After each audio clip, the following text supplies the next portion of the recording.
Welcome, everyone. My name's Henry Donovan.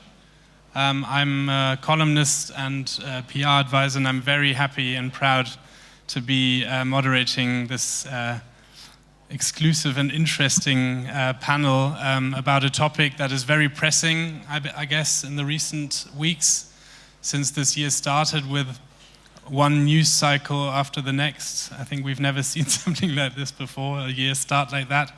So I'm very happy to introduce to you on stage Peter Kropsch. He's the CEO of the dpa Group, Germany's biggest news agency.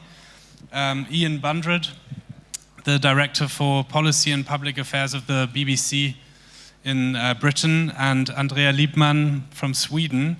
She's the spokesperson for the Swedish Psychological Defense Agency, which I guess, like, from all of the organizations these panelists are from, have extremely intriguing insights on the current state that we are facing. We're going to start with a keynote speech by Peter, and we'll then open the panel, and at the end it's my aim to kind of finish the questioning so that all of you can ask questions, because I guess there'll be quite many. When we come to the question asking, I'd really love to ask you to just ask one question, like don't ask two or three, because we're very limited in time, and I know there's so many interesting questions to ask these interesting panelists, but there is time afterwards to meet them and mingle and ask more questions. But when you have a question, please just ask the question, and I think then that'll be a great contribution to this whole panel. So thanks a lot for that, and Peter, the word is yours. So, ladies and gentlemen, I'm Peter. Thanks for having me here. The world, as we... there is a cross, yeah? This is very... You know, I'm a man. It's not so easy for me. Yeah, there is a cross. So, again, the world, as we know today, is not a very pleasant and gentle place. It is full of war, famine, misinformation, PowerPoint, whatever, yeah? Trouble. But long before the internet, and long before deepfakes, and long before the phrase alternative facts came into reality, someone had the good sense to write down a few principles for cooperative living together. And this, you all know them, are the 10 Commandments. You know number 8? No. Yeah, somebody knows number 8? Yes? No. No.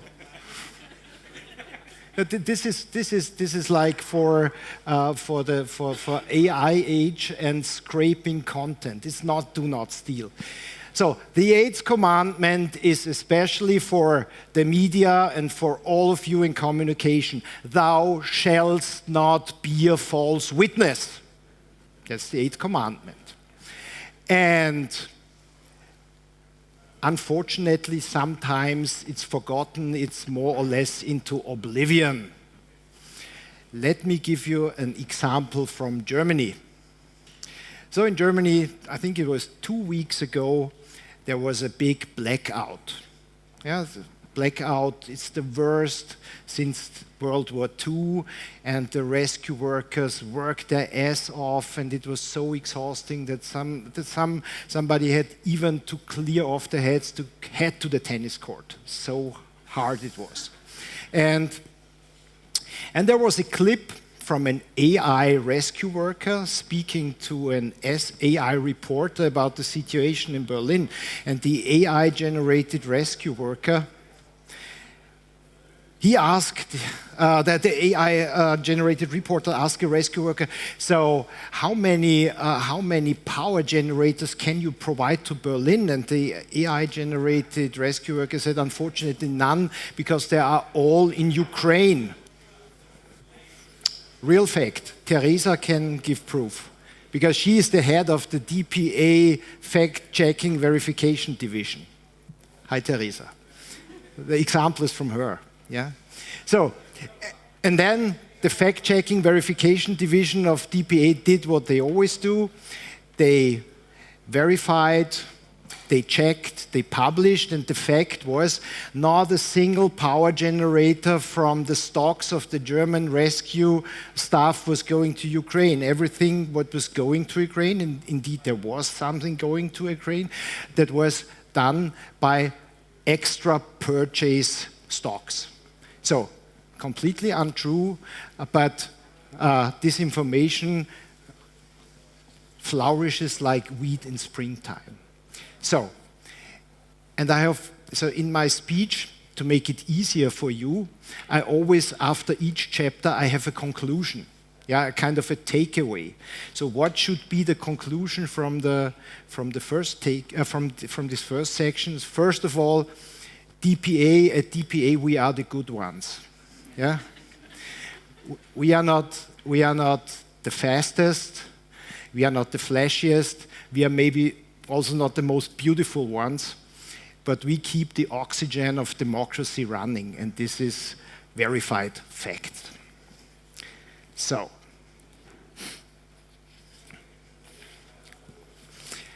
the title of today is The Data Defense, Journalism's Role in Securing Facts. And so, we as the news agency see ourselves as kind of an unexpected ally. Why unexpected? Yeah? News agencies in general sit at the very foundation of public information. But unfortunately, bloody no one knows what we are really doing. Yeah? So, when it comes to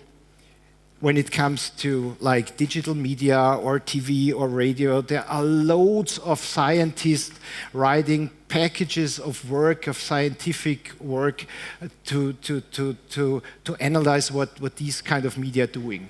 So when it comes to news agency, literally I know every scientist writing about news agencies in the world personally. So small this field is. Yeah, if politicians craft media laws, they never have us on the radar screen, and explaining what we are doing. And we often have to do that. Is like a missionary thing to do, and therefore I'm very proud that I can be the missionary of news agencies to you today, because news agencies are among the most powerful distributors of information in modern society. And bearing that in mind, we can ask the question, why is a news agency an ally in defense and securing facts? And I want to try to explain this on two levels. The first level is like micro, it's the organizational level. How can a news operation be built? It's a building plan of a news operation that cannot be influenced. And the second thing would be the macro level. How do we secure independence by embedding such an operation into a global network? So, let me speak briefly about the building plan of an organization like DPA. DPA, we are the fourth biggest news agency in the world, and our mission is, our purpose is to provide the German media with a carrier beam of information for their work. Yeah? Neutral, verified, comprehensive, 24/7, a stream of news. So 100% of the German media are receiving our data, our news stream, general news service. And at the same time, and this is important, yeah, because of this 100% of the German media, they are from all kinds. They are progressive, they are conservative, they are public broadcasters, they are private publishers, whatsoever, every kind. And most of those media brands are at the same time our owners. We have 172 media companies owning DPA. And if you do a news product for such a diversity, there is only one position. And the one position, it must be strictly fact-based, it must be absolutely balanced, and it must be independent beyond any doubt. This is written into our articles of association. So far, so good. Paper is patient, but real independence comes from another thing. Yeah, that's a lot more mundane.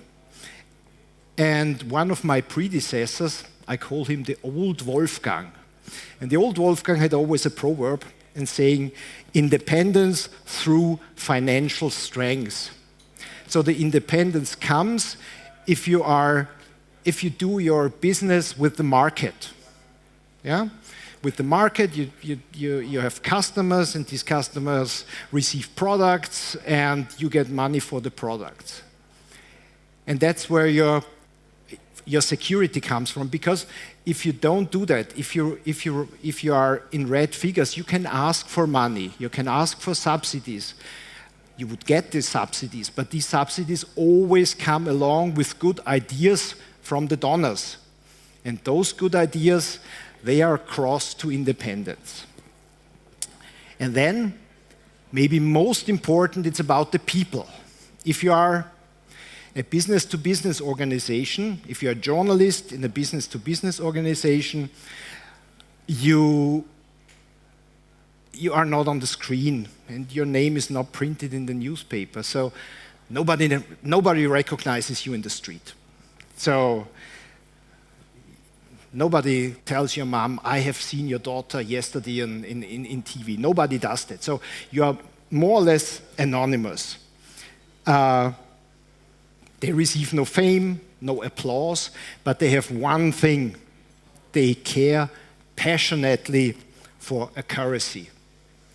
So I would say journalists in the news agencies are the Jedi Knights of journalism, because it's so pure.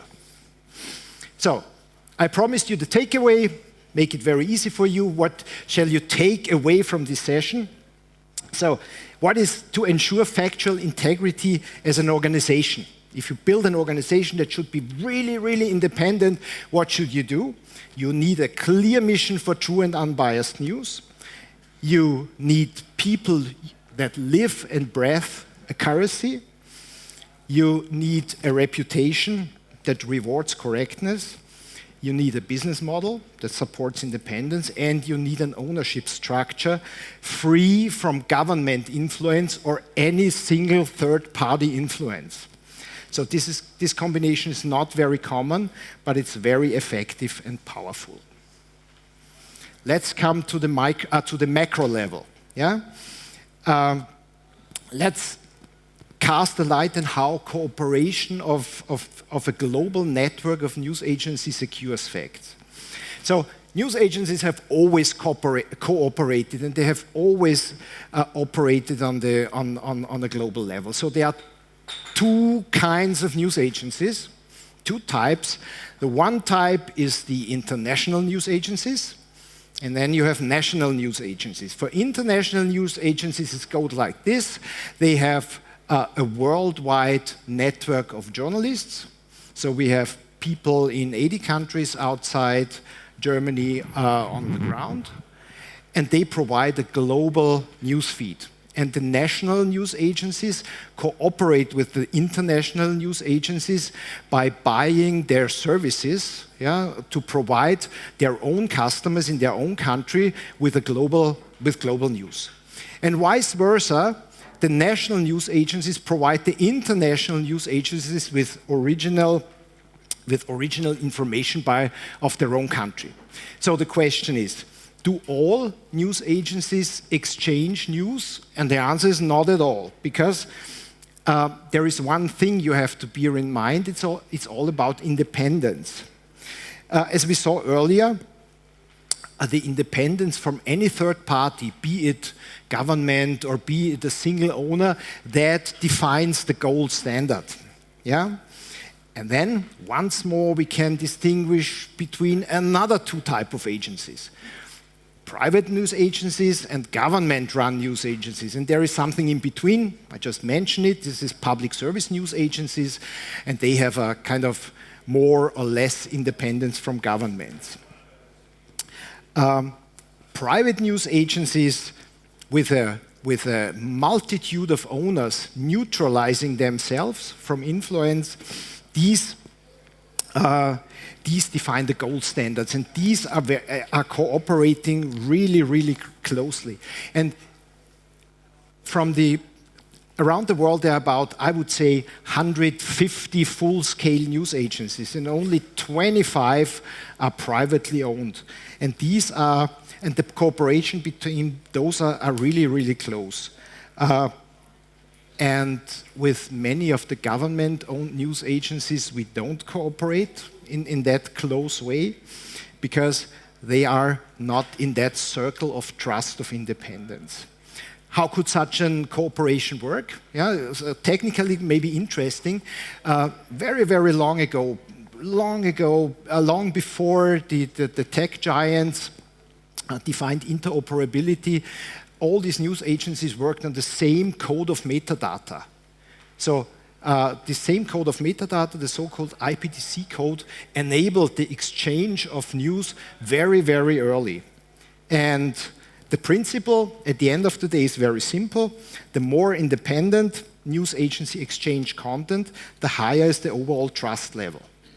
Every agency depends on the others being meticulous. When one fails, consequences are swift. So we had a case in Germany maybe 3 weeks ago. So there was a picture circulating, and it showed Nicolas Maduro's capture, but it was AI generated. And the news agency there was a picture agency, and this picture agency was immediately banned by their customers. So in our world, trust is earned one piece of news at a time, and it can be lost very, very quickly.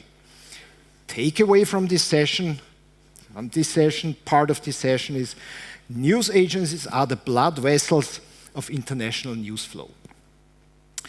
The global exchange system demands accuracy. One false report causes an avalanche. Yeah, because it's a simple equation. So as DPA, we have 75 agency partners where we exchange news. So it means one false information goes to 75, they multiply it to maybe 100 customers that they have, and once of a sudden you have thousands and thousands and thousands of outlets where wrong information are in place. So preventing that is the quality of the news agency. And independence is not an abstract ideal. It's the entry ticket to the circle of trust. So this is so much for history. And now coming to the present developments. And so there were basically 3 major impacts that changed everything. The first impact was the internet. And now we are not the fastest anymore. The second one was search engine and social media. So suddenly everyone could publish, and now AI. Suddenly, machines can produce news-like content. And audiences, of course, now struggle in distinguishing between truth and fabrications. And therefore, news agencies develop new functions. And I would quote 4 of those new functions. The first new function is the approval function. Approval function means we are no longer the first to surface information, but we are the first to validate it. That's the approval function. The second function is the verification function. Verification has always been part of the work of the news agency, but what we see in verification today, it's sophisticated because the misinformation's methods are getting more and more sophisticated, so the discipline of verification is challenging, and the verification teams count they are the fastest growing units that we have in the news agency. So third function is the lighthouse function. So if you have a storm of misinformation, drama, orchestrated outrage, news agencies are kind of a lighthouse. Yeah, so where we are steady, visible and reliable, where you can say, okay, if they validate it, if they have checked it, then I can trust. And this function goes a lot beyond only the media system. So, for instance, one of our younger services, we provide validated data in elections. So we validate if the profile of a candidate is really this candidate and not another one. We do this for whole Europe, we do it for part of South America, and we don't do it for media. We do it for a large search engine.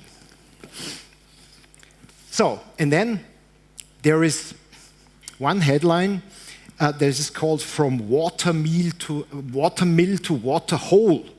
What does that mean? So one of my predecessors, not my predecessors, one of the past editors-in-chief had a proverb in DPA and said, DPA is the watermill of democracy. What did he mean? So he mean, because factual and independent news is as vital to free societies as it's water to any human being. And we all like this phrase very much. Yeah, so it's part of our evening prayer, everything. Yeah, but I would take this phrase a little beyond. I wouldn't say we are not only the water mill, but we are also the water hole of democracy. Because a water hole is a place where even natural rivals pause their battles long enough to work together for the common goods. So imagine our 170, yeah, please. Maybe we are running a little bit of time. I can stop now if you want. No, I have done this before. So we had meetings in the news agency community, and we have two kinds. And I had this situation once, and I stopped, and I say, you need to come to the next event, and then I progress. Yeah. But I promise, I'll be quick. So,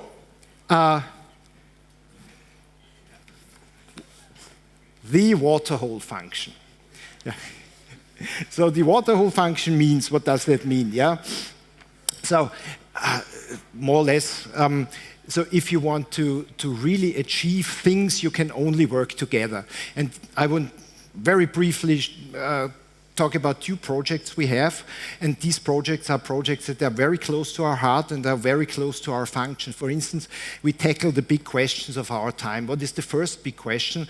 There is a big problem that young audiences do not consume media.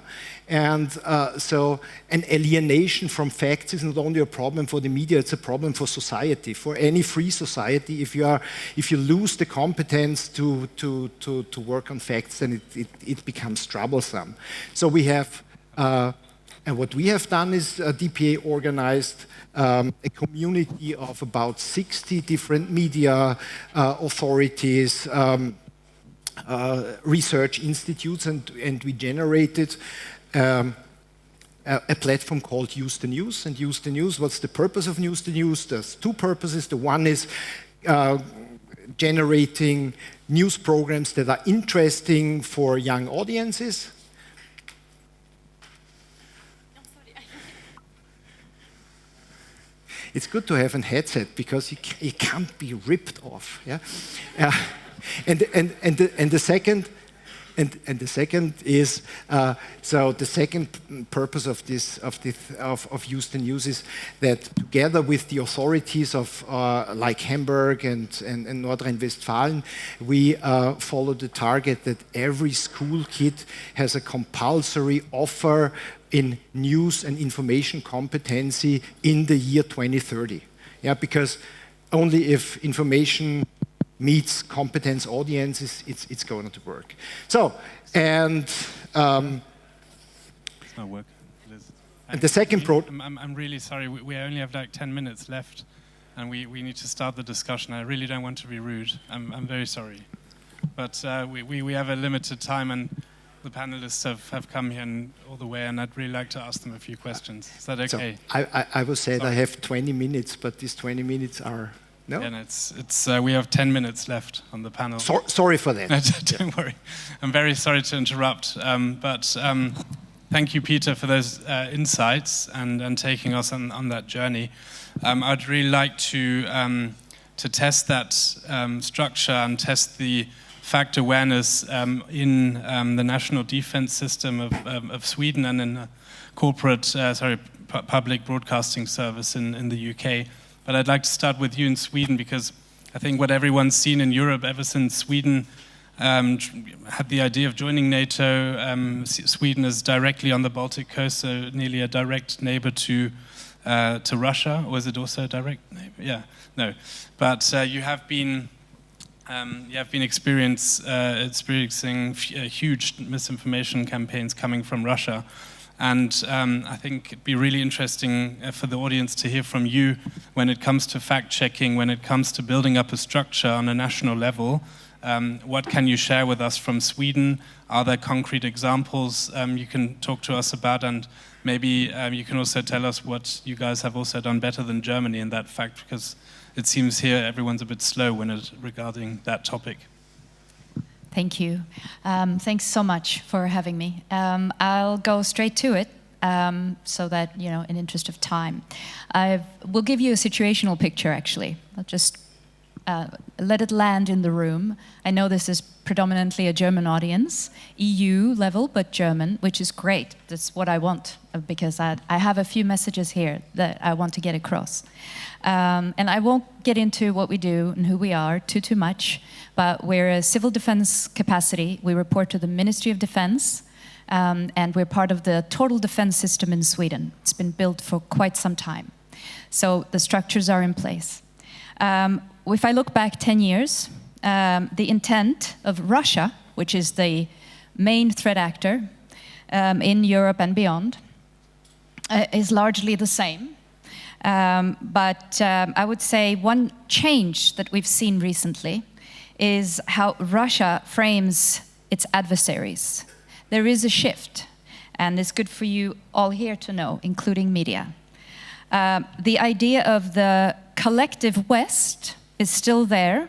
It hasn't disappeared, but it is used more selectively. Increasingly, and I've written it down here because I just walked into the room and I needed this as I speak. Selectively, basically, Europe and the US are more and more separated in the storytelling from Russia's side. Europe is often portrayed as weak, divided, and morally decayed. You might recognize this, actually, from a variety of platforms, a variety of storytelling from different groups. And while the US is sometimes framed as something Russia could align with, actually, lo and behold, against a supposedly hostile or fascist EU. We also seeing old imagery from World War II, reused, but with new targets. It's no longer Hitler or Nazi Germany, it's EU institutions, European leaders, Ursula von der Leyen, sort of at the helm. And the kind of historical recycling is emotionally powerful. It doesn't require people to believe necessarily. It's about the effect. Finally, operationally, influence has become more professional, outsourced, harder to identify.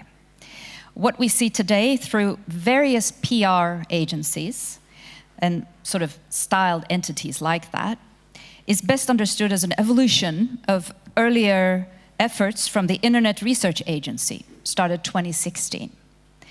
The logic is similar, but the execution is scalable. And then we have AI, already mentioned here.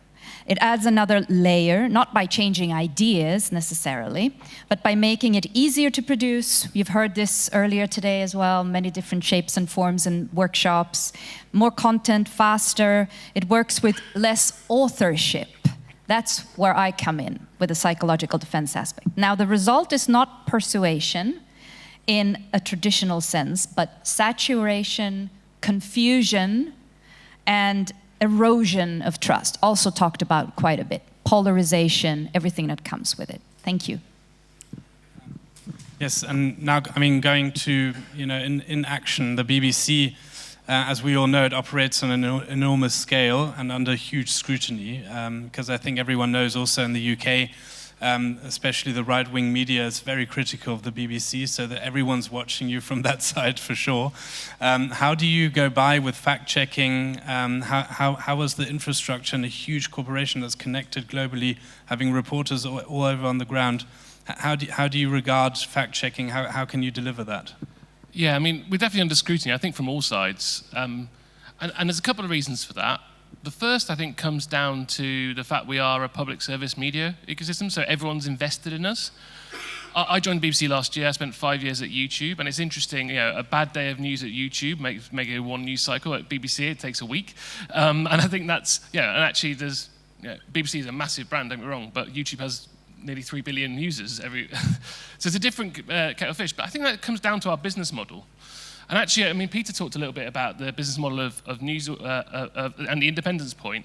For us, we're very lucky to have a publicly funding system, which means we can resource at scale the amazing news gathering process and lots of other bits we do besides. I think, though, the role that news agencies and news broadcasters like ourselves play is in that trusted news without agenda. It's the sense that we are, I like your phrase, lighthouse, that place that people can go to and know as we see this targeted, manifest sense of high volume, low trust content. Where are those oases that you can come to get, those lighthouses you come to get the news you have? And I think where we have had high profile mistakes made, that really impacts us because, again, as Peter said, you build up trust over time and it's lost very, very quickly. So you're going to come in? No, I just want to say that and right now, it made me think of something where Germany stands in the center of exactly what you just said, Ian, is that Russia is actually focusing at the moment. Sweden is not the primary target. We're part of the West, but we're not the primary target. We have our own elections, so we keep track of that. But it's Germany and France. It's the big countries. And here we see an influx of the stories and narratives that I talked about, but also the content, this low-level content. It's really steered towards these large European countries to divide them, supporting Ukraine, for example, and other issues. And we definitely see that in the UK. It's a huge challenge, and I think I'm right in saying that the World Economic Forum this week talked about mis and disinformation as being one of the great threats to humanity. I think that's absolutely right, and I've spent nearly a decade looking at issues around mis and disinformation. One of the things I think that's so important is that we build up resilience and that we actually build up critical thinking. So one of the tools that BBC does in that, a couple of years ago we launched a service called BBC Verify, you may have seen it. It's a really fantastic fact-checking operation, but that doesn't mean that we don't fact-check in everything we do. Of course we do. Every journalist is, particularly a journalist at the BBC, is absolutely focused and obsessed, just as Peter's team are getting the facts right and making sure we only report when we're confident in those stories. But what Verified does is it takes you on the journey of how to fact check. It shows you behind the scenes. It starts to do it. And in doing so, we're building that level of resilience. We're getting people to understand they have to check their sources. When they see a video, it may be too good to be true. Or actually what we see a lot of course, is misattribution, where someone's uploading footage from Syria and claiming it's from Iran or whatever it may be. And so in moments of real high crisis, you mentioned the start of the year, we see audiences flock to our channels. So the Venezuela and Iran stories saw, I think, our biggest week on news since 2024. And that's obviously bad for society, frankly, but it's good for getting out important messages and, per the title of this group, of this session, securing the facts and acting as a data defense. It's really good points because, I mean, it comes down to forensic journalism. Sweden has also launched that, following BBC Verify, followed suit. And so then they can turn that into journalism, which is, so you can actually support whatever is said with real kind of data at a level where you can pick apart a video and show how it is fake, for example, AI produced. And if I can, just one point as well about technology on that. I mean, obviously, Peter mentioned it, you mentioned it, technology is changing this game, and we have to transform BBC, we have to transform the way that communications and news meets that challenge. But I think it's really important we recognise that audiences want that. We're launching some research, I think we're publishing it in the next couple of weeks, which shows that something like 75% of people were saying they wanted to know that a human was in the loop in reading this news, and it's human-touched news, I think was the polling finding. And I think that's a really interesting concept. We will use AI at scale to transform our media operations. We'll use it to surface. We're using a lot of technology to find content, for example. But we're going to keep humans in the loop. And I think that gives us a massive differentiator, actually. It helps us, as audiences get more skeptical. The EBU, in partnership with BBC, that's the European Broadcasting Union, did some research last year which showed that AI news is misrepresenting about 50%, I think it's 45% of news stories were problematic. So as that goes on, the more that humans are involved, the more that you can actually generate the trust that Peter was talking about. Also, so good. I just have to continue with that thought, which is that, okay, fact-checking, you brought it up as well, but the human aspect, and we all have our, you'd say, biases, right? So when I'm out there speaking quite a bit to a general audience that are not that informed about psychological defense and what it actually is, I say, okay, critical thinking, people are sort of watching, and then I say like, okay, well, how do you practically do that then? And then people start nodding. Yeah, where's the practice? Like, how do I actually critically sort of apply some thinking to things? So then I say, you have your own pitfalls. Start there. Just think about like when you receive news, not news from media, but all the news in your social media feeds, then apply sort of like your own feeling in that. How do you feel? Because it's the behavior that's targeted and your thinking, and then what you then decide to do, for example, when you go and vote. So that's where we come from often. Can I make one last point? I know we're at time. Just, I think that reminds me, I've got a personal thing about this, which is the world of podcasting. So podcasting's exploded. We're seeing real excitement, and but it looks and sounds like radio, but it doesn't have the same level of regulatory oversight. It doesn't. In the UK, we have a regulator called Ofcom, which means that if you're on radio, generally you're going to be impartial, or at least fair and balanced, and have certain checks. Podcasters don't have to do that, but they often purport to do so. And I know this from my own bias, as I'm a bit of a centrist dad. And there's a load of centrist dad podcasts out there that pretend that what they're saying is completely accurate, when actually they're giving you their own bias and they're giving you their own piece. And I think there's a whole world out there. We have to get people to realize it's news you need, not news you want. And I think that's the real challenge as we go forward. And a very interesting and good point indeed. I'd like to come to an end with one last question to you, Peter. From your experience at DPR, what's the most concerning change you've seen in how misinformation has been trying to infiltrate maybe your network? I think the most intriguing thing is that people can't distinguish between right and wrong. Between, is this a trusted source or is this not a trusted source? And that's what really concerns us. Sometimes we as media don't connect so well to all groups of society. This is one thing, and the next thing is that sometimes it's not about you have to explain that these are facts and not vision and not opinion. So I think this is quite a big thing that is a challenge for all of us. Thank you so much for your insight, and I think this panel with this topic could go on for 1 or 2 more hours, but I guess you guys are still around today, so if anyone has questions, please do not hesitate and contact the panelists. This is officially the end now. Thank you so much for listening, and thank you so much to the panelists.